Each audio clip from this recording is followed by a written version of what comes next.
Tal vez sea el mayor artista de todos los tiempos. Un talento tan único que incluso sus cuadernos de notas valen millones de dólares.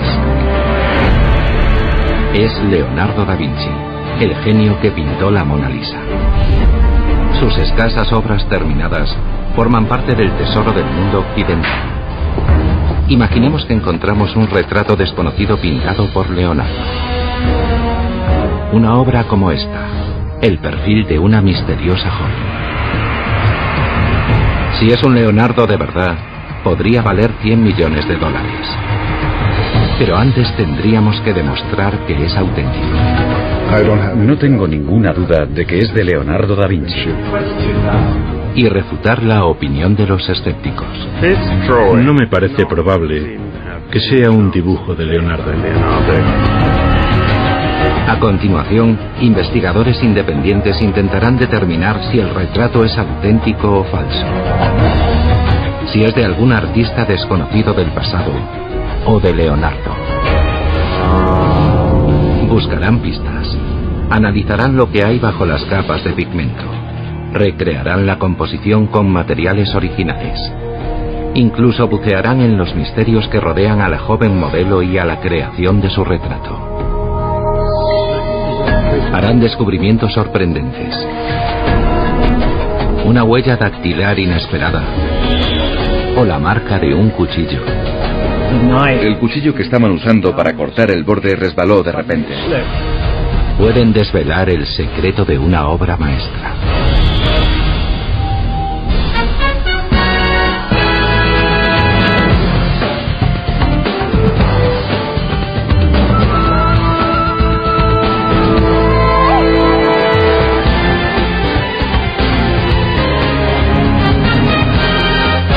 El misterio del Leonardo perdido.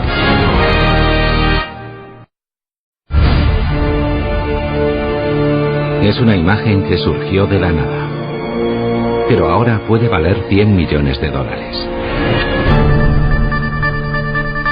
La razón es muy simple. El retrato puede ser obra de uno de los mayores maestros de la historia, Leonardo da Vinci. Esta historia empieza en Nueva York el 30 de enero de 1998.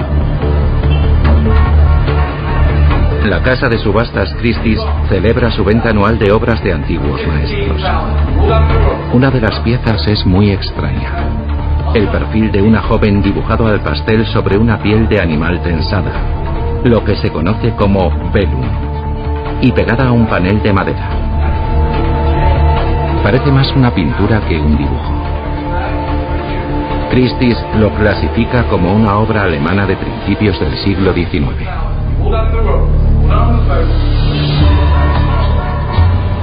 El coleccionista de arte Peter Silberman ha viajado a Nueva York desde París para asistir a la subasta.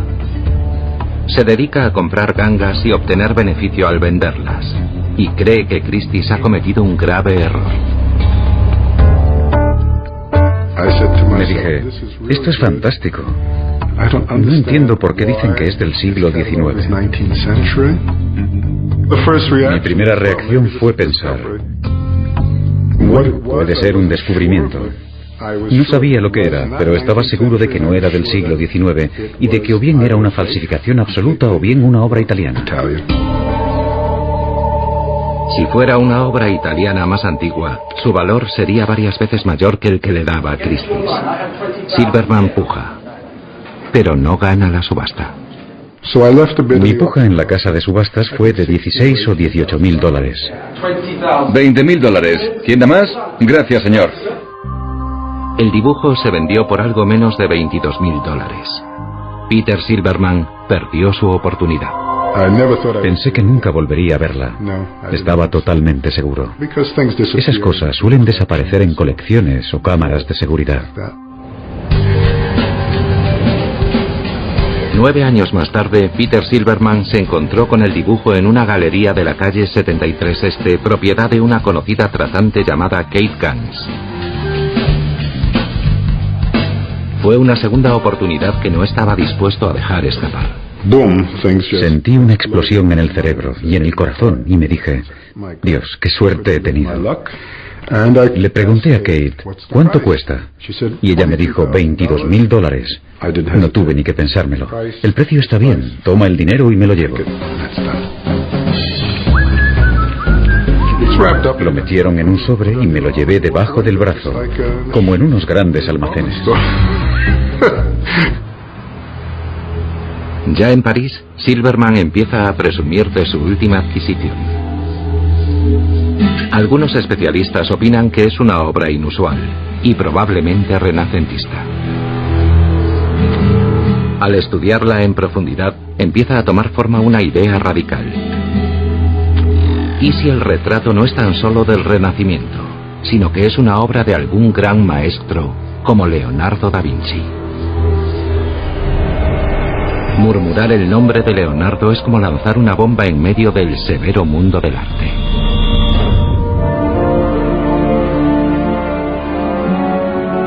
Leonardo da Vinci, tal vez la figura más intrigante de la historia del arte, vivió entre 1452 y 1519. Su ilimitada curiosidad por la ciencia, la historia natural y las artes personificaba el ideal renacentista. Pero se conservan pocos cuadros suyos. Entre todos los museos del mundo, apenas hay una docena de cuadros pintados por el maestro.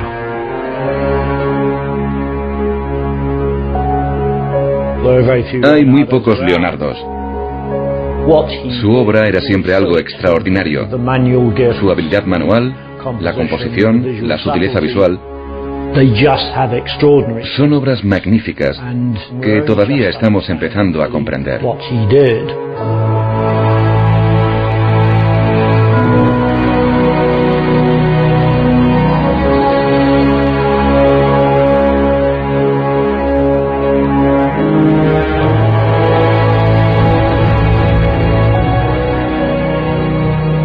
Ahora Peter Silverman cree que un raro y valioso Leonardo le ha caído del cielo.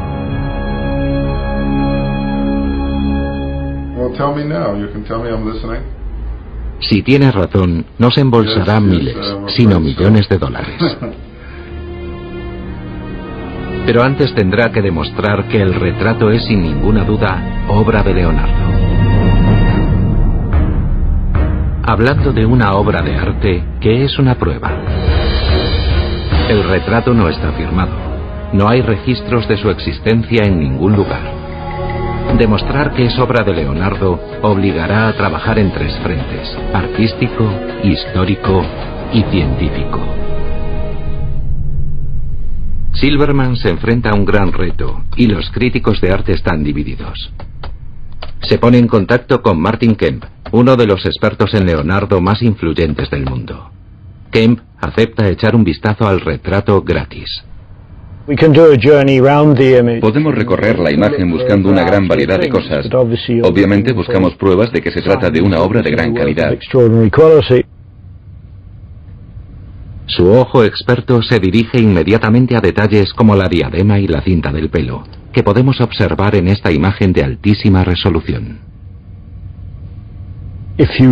Si observamos, por ejemplo, la diadema a lo largo de la cabeza y en la parte posterior, vemos cómo se marca la presión sobre el cabello. Leonardo siempre tiene esa gran sensibilidad para la textura de los materiales y su reacción bajo presión.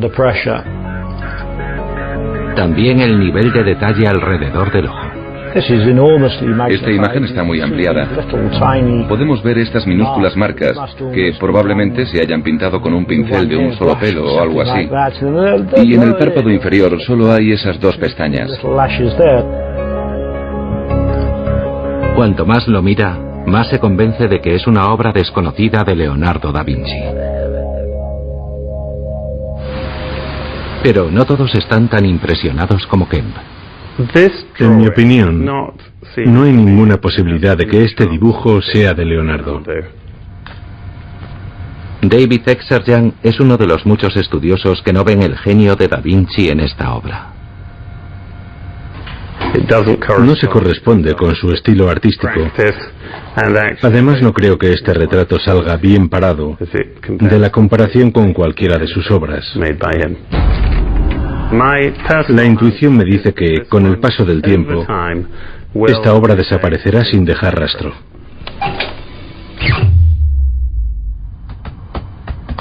Tampoco Martin Kemp está seguro al 100%.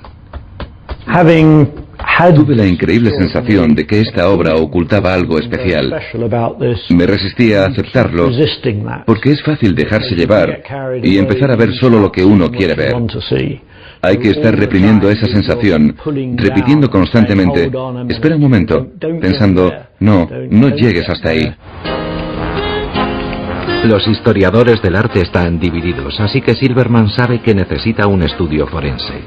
Se dirige a Gianmarco Capuzzo, un experto en arte italiano que vive en París.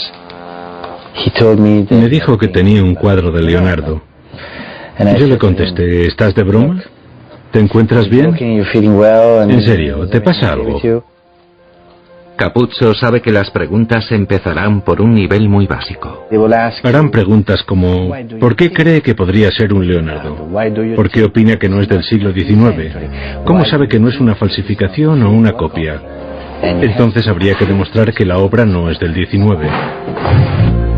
La primera pregunta sería, ¿cuántos años tiene el retrato?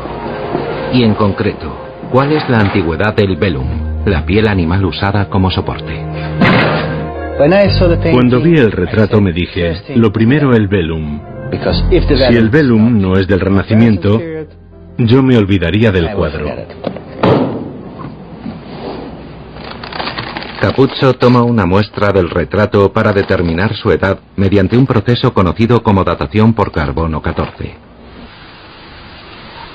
Todas las plantas absorben átomos de carbono de la atmósfera. Hay muchos tipos de carbono, incluyendo un isótopo radiactivo llamado carbono 14. Los animales absorben el carbono 14 al comer plantas. Al morir, la cantidad de carbono 14 que hay en su cuerpo empieza a decaer a un ritmo predecible. Los científicos miden el carbono presente en los restos para estimar cuánto tiempo lleva muerto el animal. El retrato de Silverman está pintado sobre un velum, una piel animal. Este método permitirá conocer la antigüedad del velum. Los resultados del análisis no apuntan al siglo XIX, sino al Renacimiento. Calculan que hay más de un 95% de probabilidades de que el velum sea de entre 1440 y 1650. Leonardo vivió desde 1452 hasta 1519. La antigüedad del velum coincide con la vida de Leonardo. ¿Está demostrado científicamente que el dibujo del velum es de Leonardo da Vinci? Ni de lejos.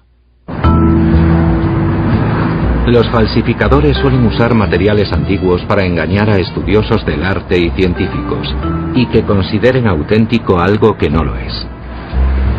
Leo Stevenson conoce todos esos trucos. Se dedica profesionalmente a pintar en el estilo de los grandes maestros. No es un falsificador, pero conoce todos los secretos del oficio. La casa de Stevenson parece un museo. Está llena de obras que parecen de diferentes épocas y de diferentes artistas, pero todas ellas son obra suya. Ahora se dispone a sacrificar una reciente adquisición de unos $100 para crear una nueva imitación del estilo de Claude Monet. Un buen falsificador debe utilizar los materiales adecuados. Si vamos a pintar un lienzo de finales del siglo XIX, necesitaremos un lienzo de esa época. Este es un mal cuadro continental de la década de 1890, pero me interesa la parte posterior. Lleva el sello auténtico del fabricante, un bastidor auténtico, el estado es auténtico. Si alguien ve esto y conseguimos engañar al ojo, engañaremos a la mente. La intención es repintar el lienzo para que represente algo mucho más valioso y engañar a alguien. La obra existe desde hace 120 años. Ahora vamos a borrarla. Stevenson usa cloruro de metileno, un disolvente, para eliminar la pintura original.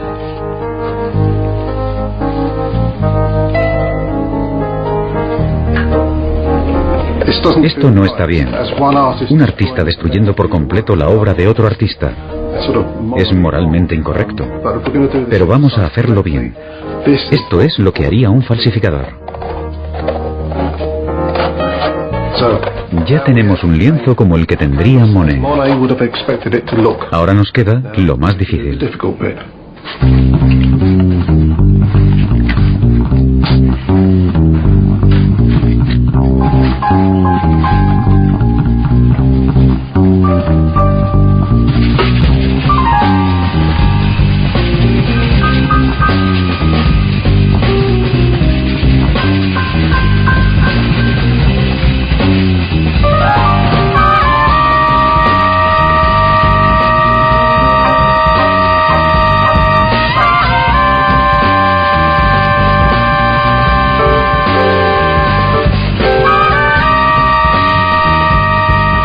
Como cualquier estafador, un falsificador tiene que encontrar a una víctima incauta.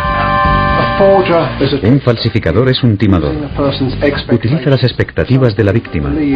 Si alguien cree que es real, o quiere o espera que lo sea, está en el bote. El estafador intentará engañarlo. Tarda unas 40 horas en pintar su Monet falso. Cualquiera puede comprarlo por 2 o 3 millones de dólares, si es lo bastante tonto. Hay muchas falsificaciones. Algunos cuadros están atribuidos a pintores de forma incorrecta. También hay falsificaciones absolutas creadas de cero, como esta, con grandes firmas como la de Monet, pero no son auténticas. Cada año los coleccionistas se gastan millones de dólares en obras de arte falsificadas. El agente del FBI, Jim Wynn, las guarda en un almacén de pruebas de alta seguridad. Wynn obtuvo todas estas obras durante sus investigaciones sobre fraudes. Esta es una obra de Gauguin, o eso decían. Un tratante la entregó a Christie's. Este Gauguin falso se vendió por más de $400.000. Estos dos Chagall son falsificaciones idénticas. Se vendieron por más de $500.000 cada una. Si les damos la vuelta, podemos ver algunos detalles importantes para establecer la autenticidad. Sellos de subastas, firmas, incluso manchas. Todo falso. Si tuviésemos el original, veríamos que era idéntico a este. Las mismas manchas, la misma firma, el mismo tamaño. Todo igual, todo esto se hace para engañar. En el caso del retrato de la joven, la primera prueba científica, la datación por carbono, demostró que el velum era del Renacimiento. ¿Y el dibujo es tan antiguo como el velum? ¿O es una falsificación moderna? Gianmarco Cappuccio atraviesa París con Peter Silverman y su retrato para hacer otra prueba. La obra no es muy grande.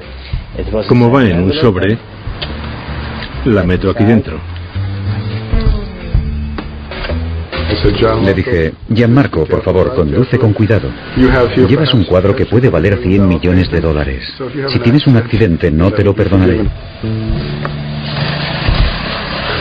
Si Silverman quiere ver $100 millones, va a necesitar pruebas mucho más sólidas. Cappuccio se dirige a un laboratorio del Boulevard Saint-Germain, dirigido por un especialista en imagen de obras de arte de fama mundial.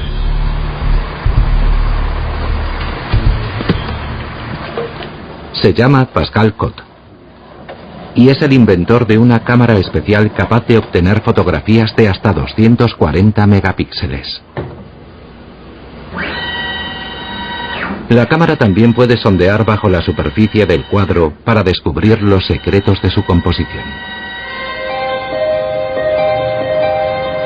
Incluso el Museo del Louvre invitó a Cot a examinar uno de sus tesoros más valiosos, la Mona Lisa de Leonardo. Cot utilizó datos de su análisis del famoso retrato para eliminar digitalmente la pátina de siglos y calcular la intensidad y la combinación de los colores originales. Un trabajo de limpieza y restauración virtual que nos mostró a la Mona Lisa tal como Leonardo la pintó.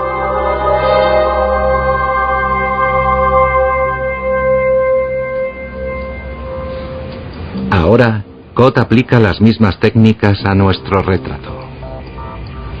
Empieza tomando fotos a muy alta resolución para poder ampliar la imagen cientos de veces sin perder calidad.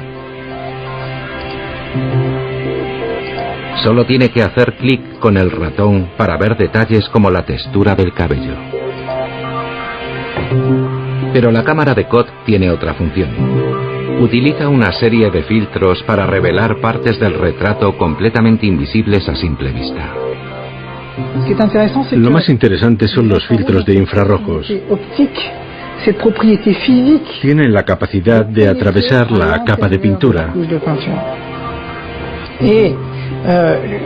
Uno de los aspectos más innovadores de la cámara es que tiene 3 filtros de infrarrojos para ofrecer 3 niveles de profundidad. Los filtros giratorios de Cot dividen la imagen en 13 capas para mostrar lo que se ve bajo luces de diferente longitud de onda. Las diferentes longitudes de onda van revelando detalles. Las imágenes más útiles de la cámara de Cot son las de infrarrojos. Aquí pueden verse los trazos de tinta a pluma cubiertos por la pintura al pastel. En el retrato de la joven, la imagen de infrarrojos revela los cambios realizados por el pintor. Aquí en la barbilla podemos ver algunas alteraciones. Los cambios más importantes están en la frente. Se aprecian con la imagen de infrarrojos. Aquí podemos ver claramente que la línea del perfil ha cambiado. Cot compara las revisiones descubiertas bajo la superficie del retrato con las de un boceto de Leonardo cuya autoría nadie discute. Retrato de una mujer de perfil, de la colección real británica. En el boceto, las alteraciones de Leonardo se aprecian a simple vista. Y Cot opina que los cambios realizados en el boceto son sorprendentemente parecidos a los que muestran los infrarrojos en el retrato. Aquí, en torno al cuello, se aprecia una pequeña revisión. En los dos casos hay cambios en la barbilla, en la frente y en el cuello. Los mismos cambios en los mismos lugares. Es decir, los hábitos de dibujo son coherentes. Para Cot, esas modificaciones similares no son simples coincidencias. Es un argumento que apoya que ambos retratos son del mismo autor. ¿Y no podría haber dibujado el retrato otro artista renacentista con una gran influencia de Da Vinci? Cristina Guedo estudia a los artistas empleados en el taller de Leonardo. Estos artistas acusan una gran influencia de Leonardo, pero son al mismo tiempo fáciles de identificar. Este dibujo es de Giovanni Boltrafio, uno de los protegidos de Leonardo. El único artista que puede compararse con Leonardo en calidad es Boltrafio. Pero su forma de dibujar es muy diferente. Guedo ha visto el misterioso retrato y aprecia una característica que Martin Kemp y otros han visto también. Las marcas de pluma utilizadas para crear las sombras en torno a la cara caen en una dirección inusual. Una característica poco frecuente en el Renacimiento. Un artista que usa la mano izquierda. Un diestro lo haría en esta dirección. Un zurdo, naturalmente, lo hará en esta. Ningún artista es tan famoso por ser zurdo como Leonardo da Vinci. Todos los discípulos de Leonardo eran diestros. Ninguno de ellos trabajaba con la mano izquierda. Las marcas de la pluma de Boltraffio, hechas con la mano derecha, son claramente diferentes de las del retrato misterioso. Si el dibujo no es del mismo Leonardo, el autor se ha esforzado mucho por falsificar o copiar su estilo zurdo particular.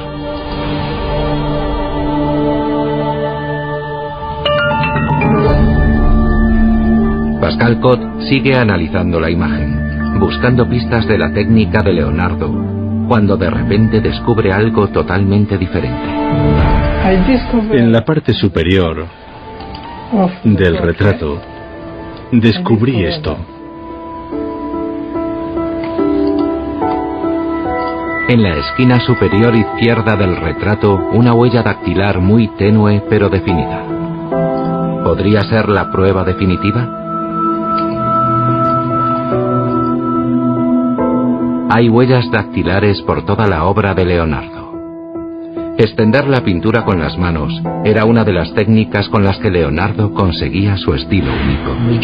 La Ginebra de Benci de Washington está llena de huellas dactilares y de la mano. En Cecilia Gallerani también se encuentran, y en el San Jerónimo incompleto que hay en el Vaticano. ¿Es posible que la huella dactilar pertenezca a Leonardo? Se analizará en el Instituto de Criminología y Derecho Penal de Lausana, en Suiza. Su especialidad es responder a la pregunta ¿quién lo hizo? Aquí los estudiantes acuden a las clases del profesor Christophe Champot, un maestro de la identificación de huellas dactilares. Champot se encarga de analizar la impresión que Pascal Cot encontró en el velum del misterioso retrato, y pronto decide pedir segundas opiniones. Champot publica la imagen sin identificar en un sitio web e invita a estudiantes y colegas a ofrecer sus análisis. 46 personas utilizan un software con códigos de color para identificar las características de la huella a medida que la interpretan. Por cada surco dibujan una línea. Para otros elementos, llamados minutia, usan símbolos diferentes. Si están seguros sobre un surco, usan una línea completa. Si no están seguros, usan una línea de puntos. El veredicto sobre la huella de 500 años es definitivo. Si superponemos las notas de todos los examinadores, este es el resultado.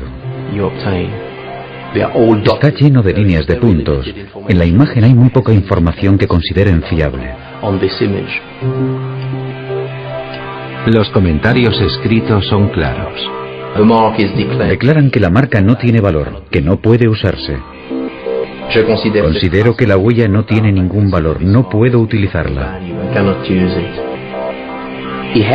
Hay algunos surcos seguros, pero no sirven para identificarla porque tenemos surcos por todas partes en las líneas. No es una característica rara en absoluto. Es algo que podemos ver en cualquier impresión digital. Sería posible asociarla con cualquier persona, incluso con usted. La cantidad de información es muy limitada. La huella incompleta ha demostrado ser una vía muerta. En el mundo del arte las dudas continúan. Muchos creen que el retrato refleja la maestría de Leonardo. Es bastante inusual que esta obra en concreto haya conseguido dividir las opiniones de esta manera. No creo que el dibujo sea de Leonardo, y no soy el único que piensa así. Martin Kemp, el historiador del arte de Oxford, sabe que su reputación está en juego. Tendrá que aportar pruebas más convincentes. Kemp pide a Sarah Simblett, artista, profesora en la Escuela Ruskin de Bellas Artes de Oxford e instructora de dibujo de fama mundial, que intente recrear la obra con técnicas y materiales similares a las del original. Leonardo podría elegir entre oveja, cabra y vaca. La piel de vaca es más gruesa y ofrece una superficie más suave y agradable para trabajar. Kemp espera que el trabajo de Simblett le permita comprender la extraña elección de pastel sobre velum. ¿Es un ejemplo de la incansable experimentación de Leonardo o la prueba de que es una falsificación? Aquí todavía se aprecia la forma del animal, en este extremo. Es mucho más grueso porque el animal tenía más grasa. Por la naturaleza de las pruebas científicas, si un 90% es correcto y el 10% es falso, la prueba no es válida. Es imposible dejar de pensar que va a aparecer algo que eche abajo toda la teoría. Entonces, no puedes parar de buscar ese fallo, porque si dejas de buscarlo, es fácil dejarse llevar. Al realizar todo el proceso de tintado del velum, prueba de tinta y trazado de las líneas del retrato, Simblet aprecia el esfuerzo que hay tras el dibujo. Tengo claro que el autor de la obra fue un dibujante excepcional, capaz de trabajar con gran delicadeza.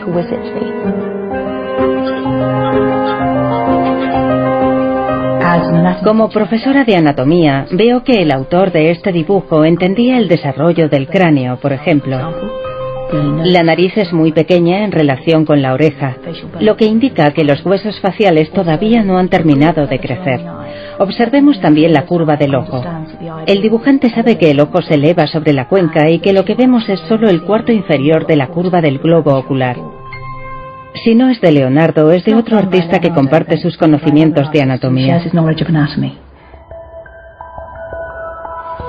Para estudiar la anatomía humana, Leonardo diseccionó cadáveres humanos y dibujó los tendones, músculos y huesos con gran detalle. Sus estudios aportaron un nuevo nivel de realismo científico a sus retratos.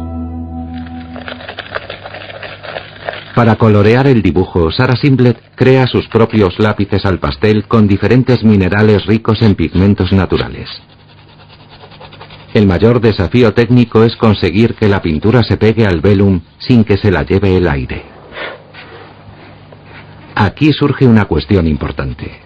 No se conocen otras obras sobre velum de Leonardo. Es un problema para quienes creen que el retrato es de él. Una obra desconocida creada con materiales inusuales dan alas a las dudas de los escépticos. Para que la pintura se pegue al velum, Simblet usa dos tipos de aglutinante, uno de savia de árbol y otro de claras de huevo. Mezclamos el aglutinante con el pigmento para que éste se una a la superficie del velum y no salga volando. Y como puede verse, no es consistente. En algunos lugares se marca con gran intensidad y en otros apenas deja marca.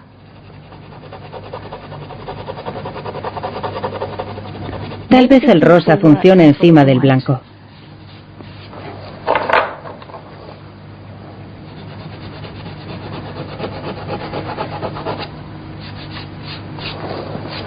Bien, suave, muy suave.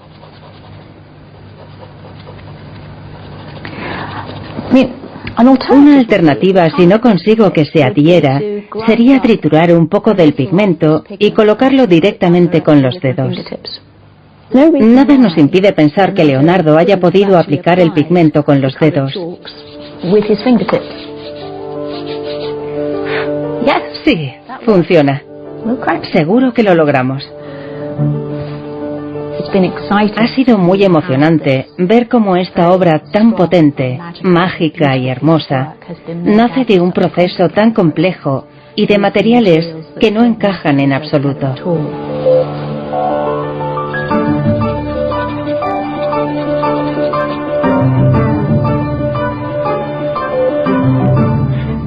Para algunos, la curiosa mezcla experimental de materiales es un punto más a favor de Leonardo. Sabemos que a Leonardo le gustaba experimentar, tanto que a veces fracasaba estrepitosamente. Los experimentos de Leonardo llegaron a darle problemas. Mientras pintaba la Última Cena en un monasterio de Milán, Da Vinci se enfrentó a siglos de tradición al desarrollar un aglutinante especial que le permitía pintar directamente sobre la pared seca y no sobre escayola húmeda. Pero el experimento fracasó.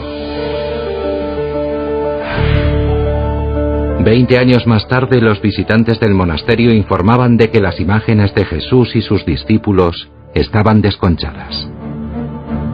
La técnica de pastel sobre velum utilizada en el misterioso retrato es igual de arriesgada. ¿Quién, sino Leonardo, podría haber imaginado algo así? ¿Quién podría haber creado una obra de arte con una técnica tan experimental? No se me ocurre ninguna otra obra de arte, ningún otro dibujo con el que me haya encontrado, que combine estos materiales y técnicas con este resultado.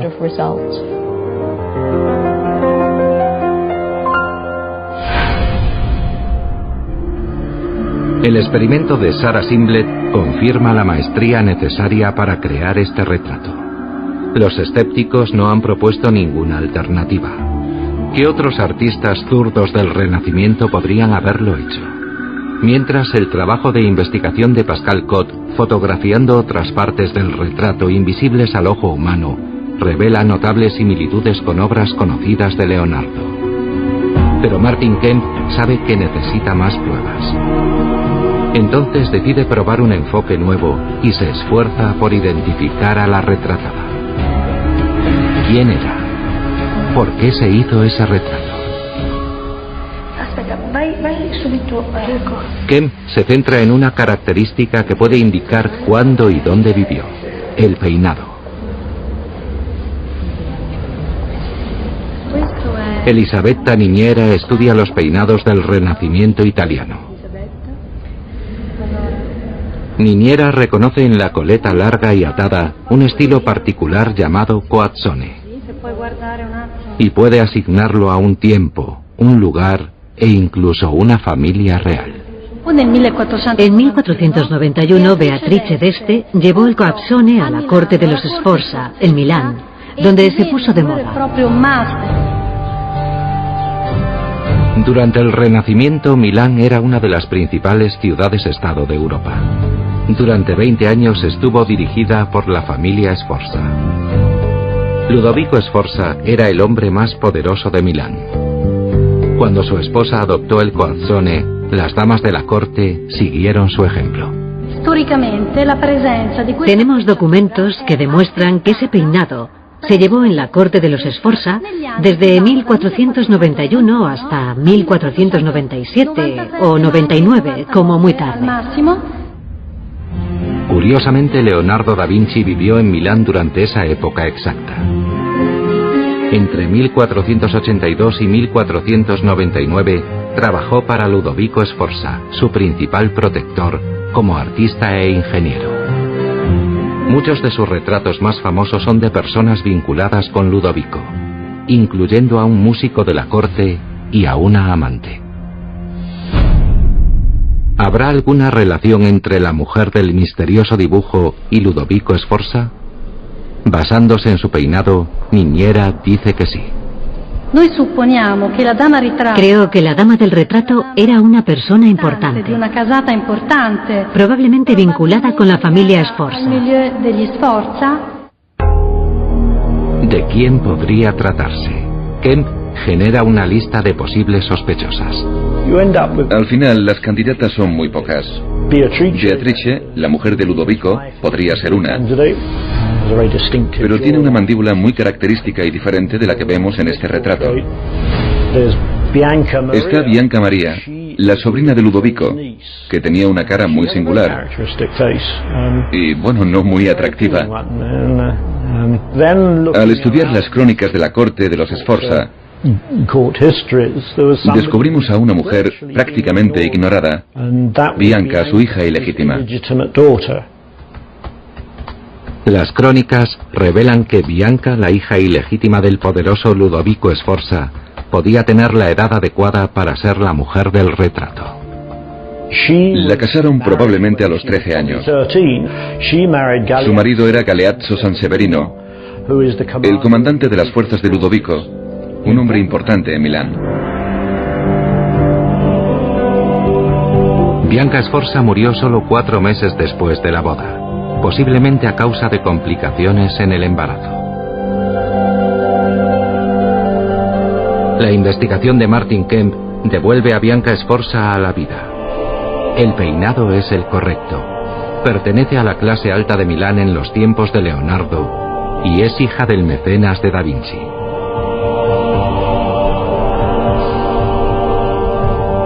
En su honor, Kemp decide dar nombre al retrato. La bella principessa, la hermosa princesa. La idea es muy atractiva, pero sigue habiendo dudas. Si Leonardo pintó ese retrato para un mecenas rico y poderoso, ¿por qué no hay registros de la principesa en ningún lado?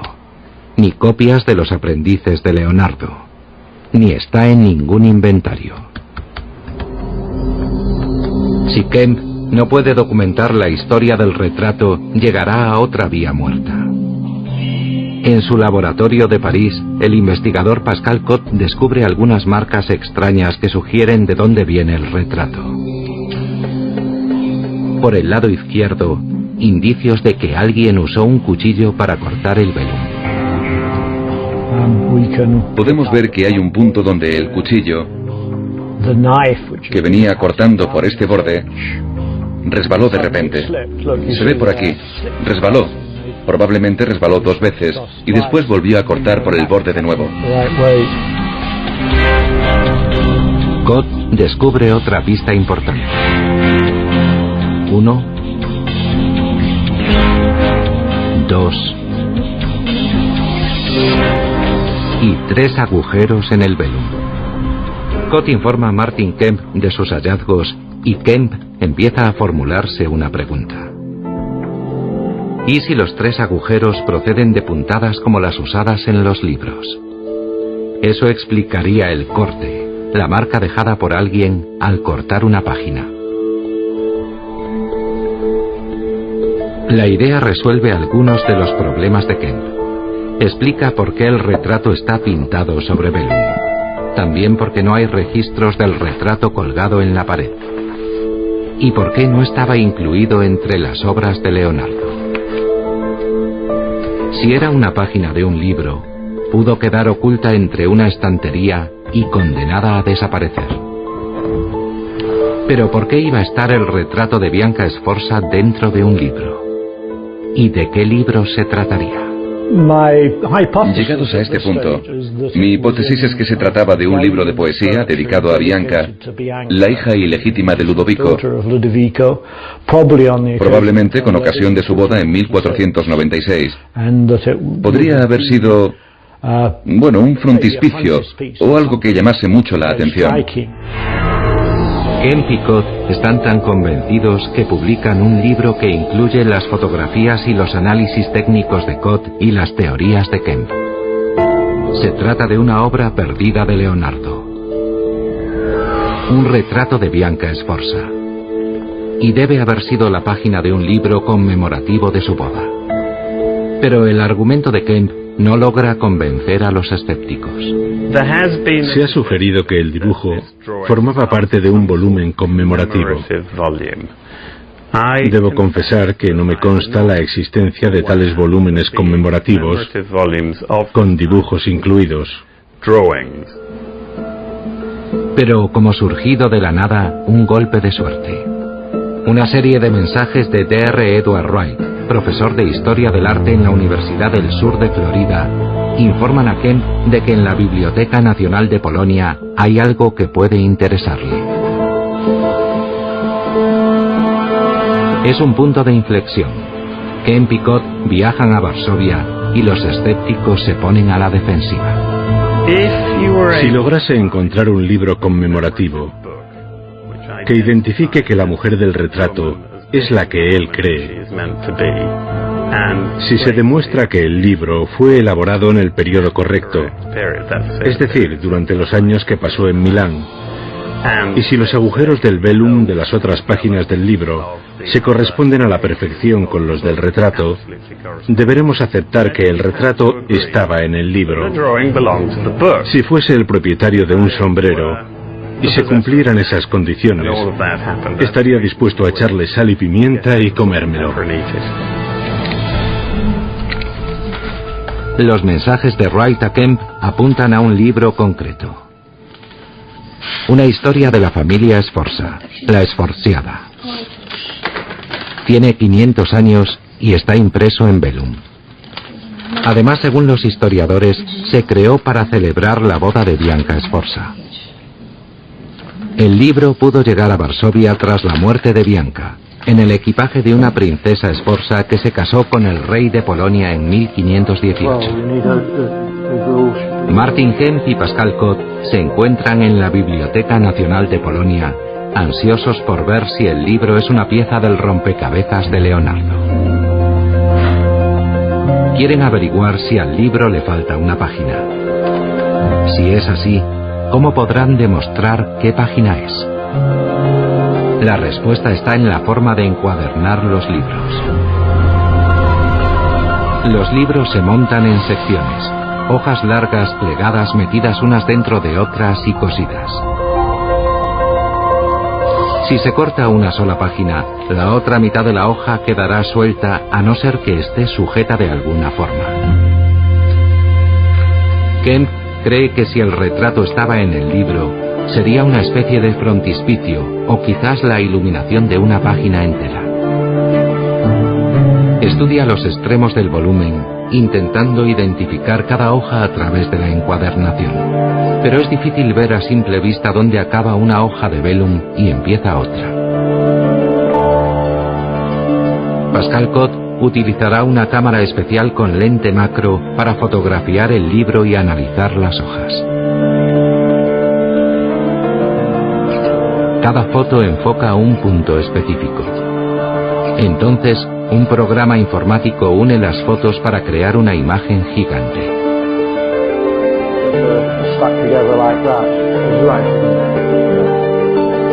Las secciones que componen la Sforziada están hechas con 3 o 4 hojas.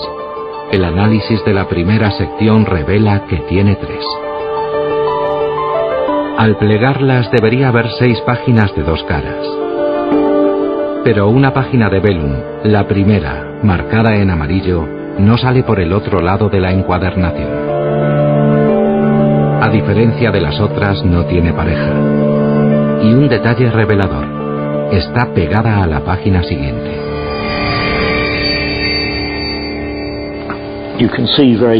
Se puede ver claramente en el borde que las 2 páginas están unidas.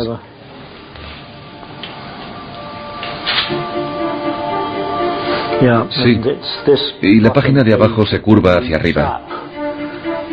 Aquí. Vamos a seguir observando. ¿Podemos darle la vuelta? Siguiendo el borde de la página descubren la posición de la página perdida. Al principio del libro, justo antes de la iluminación. Tal como Martin Kemp había predicho. Aquí debe de haber estado. Fantástico. Pero hay una prueba más que podría echar abajo toda la teoría. ¿Coinciden los agujeros del retrato con las costuras del libro? En la imagen de alta resolución de Cot, los 3 agujeros se ven claramente. Aquí se ven claramente las costuras. En realidad la costura del libro tiene 5 puntadas. Pero según los responsables del archivo polaco, la Sforziada se volvió a encuadernar hace siglos, y se cree que se añadieron 2 puntadas a las 3 originales para reforzar la encuadernación. Además se recortaron las páginas y se doraron los bordes. Kemp y Cot observarán el retrato para ver si los 3 agujeros coinciden con la costura del libro. Si no, es imposible que el retrato proceda de este volumen. Si coinciden, será una prueba sólida de la teoría de Martin Kemp de que la obra es un retrato perdido de Bianca Sforza, pintado por Leonardo da Vinci. En el retrato vemos las marcas por el borde. Lo que vamos a hacer es superponer las marcas de las costuras con estas de aquí. Si alineamos esta en este punto, si alineamos esta, aquella y la otra coinciden a la perfección. Las tres coinciden a la perfección. La verdad es que es fantástico. Fantástico. Sí, es increíble. Contra todo pronóstico, parece que han encontrado en Polonia el libro que Kemp había imaginado. Bueno, se puede decir que cuando llegué pensaba, siendo tolerablemente optimista, que tenía un 50% de probabilidades de tener razón. Ahora, si pienso en una cifra, me atrevo a decir que es un 80%. Es una buena idea. Kemp seguirá investigando para resolver los misterios que empañan el extraño viaje del retrato de una joven de Milán del siglo XV. Pero ya ha descubierto pruebas muy interesantes a favor de Leonardo.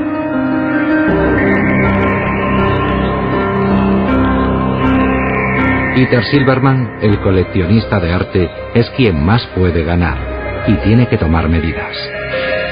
Por ahora, la bella principesa está encerrada en una cámara en un lugar secreto de Suiza. Silberman sigue viajando por el mundo para buscar nuevos descubrimientos. ¿Dónde y cuándo volverá a ver la luz el retrato? Depende de si la futura investigación de Kemp inclina la balanza a favor de Leonardo.